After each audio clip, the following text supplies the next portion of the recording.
The evolution of ethics, according to the author Wilson, he developed an example on infrastructure.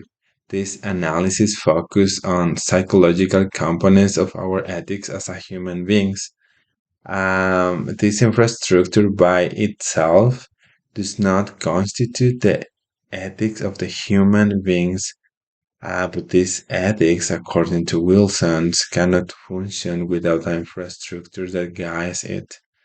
Um, for that reason, the evolutionary ethics remind us that our moral life is managed with a psychological infrastructure. But what is this infrastructure and how do we relate it to the Christianity?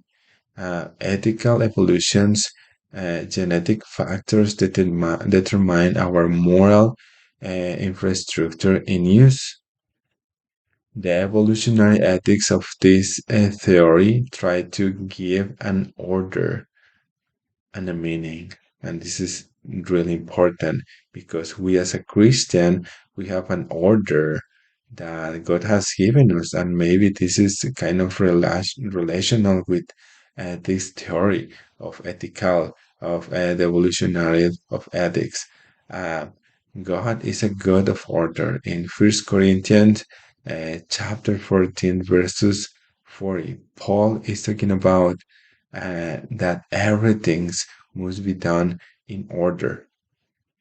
The importance of ethics and morality is something that we as a Christian we should put more in practice and more in research and investigation. If as a universal church, we have like an evolution of the ethic as well, or not, and knowing Christ deeply should lead us to further raise our ethical standards as a Christians. Undoubtedly, the evolution of ethics in Christianity is something that we must to delve into.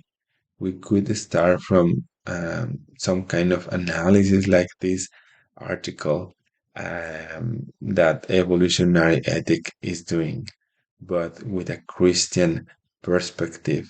Uh, in First of Timothy chapter 3, is giving us the requirements for being leaders with a high ethics values, or Galatians 5, the fruit of the Spirit, a moral and ethics that we as a Christian we need uh, to have, and we need not only to have, we need to understand as well, and the universal church need to understand, but we need to be more deep and be more related with this evolution of ethics in our Christian church.